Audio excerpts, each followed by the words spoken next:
Mga kwentong pambata. Ang Singsing at Lampara.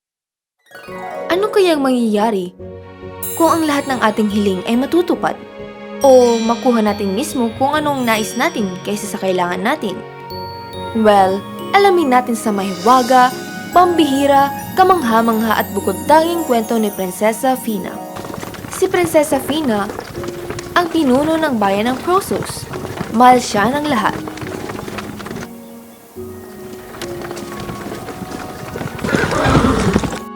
Ngunit, may isang problema.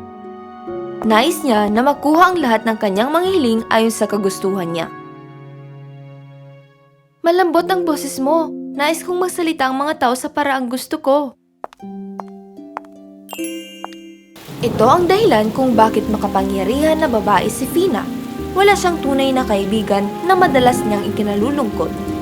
Isang magandang araw, habang bumalik si Fina mula sa kanyang pagpupulong sa bayan, natagpuan niya na ang isang kagamitan na nakalibing sa lupa. At dahil gustong-gusto niyang mangolekta ng kagamitan, dinala ito ni Fina sa kanilang bahay at inilagay sa kanyang mga koleksyon. Ngunit parang may mali rito.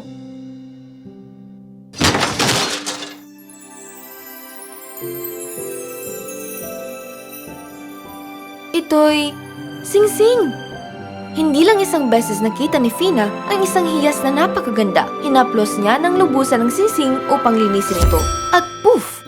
May isang malaking tao na nakatayo sa harap niya.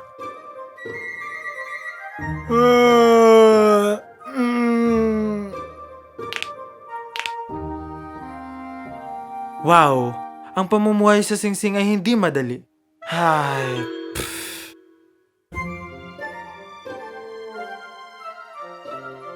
Oh, hello, maganda. Hindi na kita nakikita doon. Ikaw...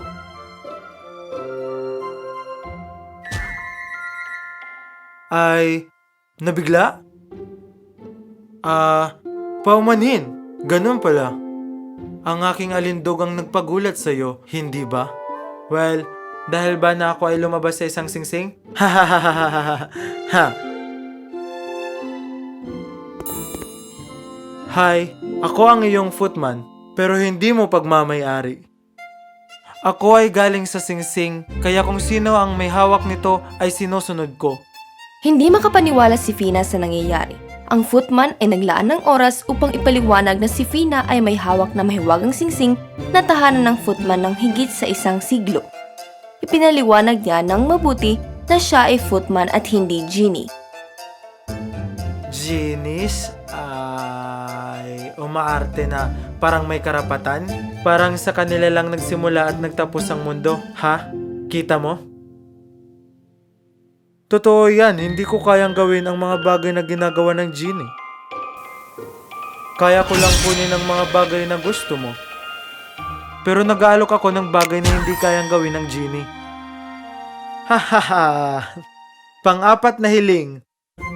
Hahaha! Tama yan. Wala akong limitasyon sa pagbibigay ng mga hiling. Ngunit ang makapangyarihang genie ay meron. Ano ba talaga ang kahilingan mo?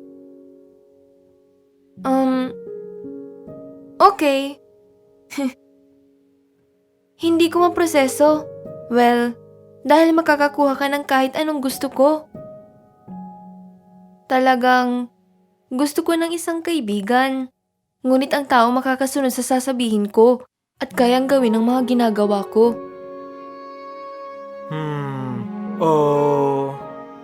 Sige. Mukhang tumpak ka sa gusto mo. Kaya, eto na. Para bang may bagyo na tumama sa loob ng silid ni Fina. Ngunit, sa loob lamang ng kanyang silid. Nagsalita ang footman ng ilang mga kakaibang salita at eto na siya. Hello, ako si Gina. At wow, wala kang kalaman sa fashion o kahit ano paman. Huh? Si Gina ay parang katulad ni Prinsesa Fina. Umuupo siya tulad niya, lumalakad na katulad niya, at sa inis ng prinsesa, si Gina ay parang kambal niya. Pagkaraan ng 5 minuto, si Fina ay napuno kay Gina kung saan ay nalalamangan siya sa mga gusto niyang gawin. Dapat ay sumusunod ka sa akin, hindi ang parusahan ako. Well, ikaw ay napakatumpak sa iyong hiling na hindi ko nais majing sa aking karunungan. Tingnan mo, prinsesa, kung ano ang naisip natin na gusto ay hindi parating kailangan. Ngunit hindi maintindihan ni Fina ang pilit na sinasabi ni Footman. Hiniling niya na si Gina ay mapalitan ng isang parang batang kabayo. At ito ay tapos na. Tiyak na magiging masaya siya ngayon na meron siyang eksaktong gusto niya.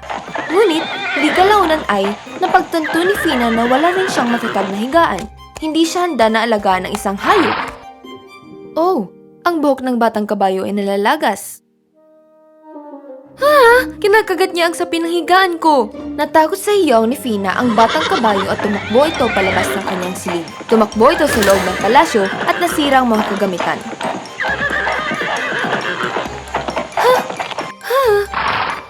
Sige, suko na ako.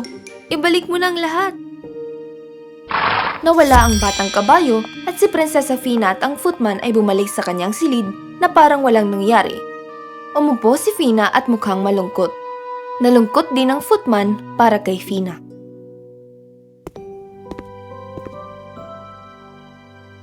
Ay, sige, gawin natin ito ng tama. Gusto mo pa ba ng kaibigan? Sa sandaling tumango si Fina, natagpuan niya ang kanyang sarili sa hinaharap sa isang karagatan at nakita niya ang isang babae na nakatingin sa karagatan. Teka, nasaan tayo? Maligayang pagdating sa hinaharap. Sa hinaharap? Well, kita mo? Kung naghahanap ka ng tunay na kaibigan, kailangan mo munang maging buo. Ayon sa aking datos, ikaw at ang babaeng iyon ay may potensyal na maging tunay na magkaibigan. Kaya dinala kita dito. Bakit hindi mo subukang kausapin siya? Lumapit si Fina sa babae nang may pag-iingat at pag-aalangan. Siya naman ay nasa hinaharap at wala naman siyang alam sa mundong ito. Hi! Nawawala ka ba? At iyon na nga, ipinakilala ng babae ang kanyang sarili bilang Ella. Matapang at matalino si Ella. Agad na naging mabuting magkaibigan sina Fina at Ella. Sinabi ni Fina kay Ella tungkol sa kanyang footman at ibinahagi din ni Ella ang kanyang lihim.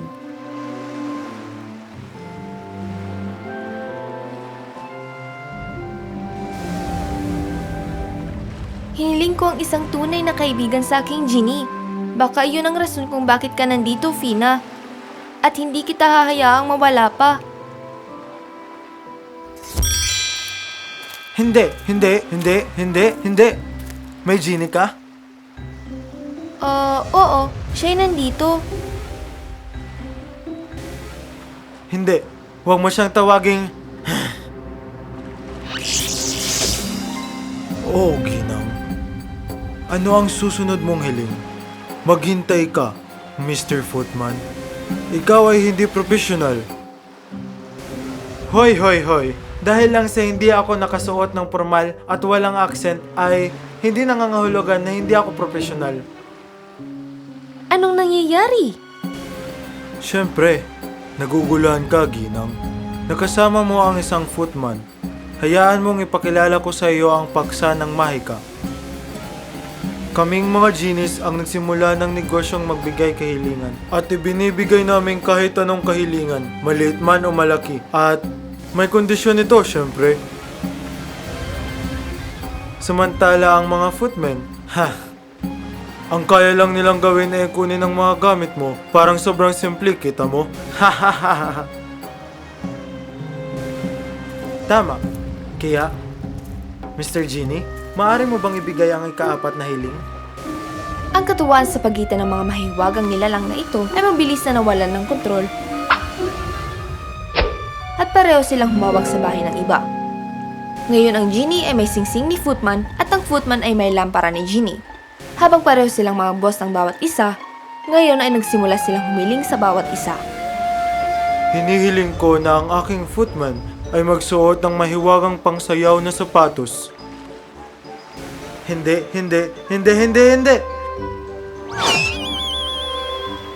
Hinihiling ko na ang Genie ay maging isang higanting elepante.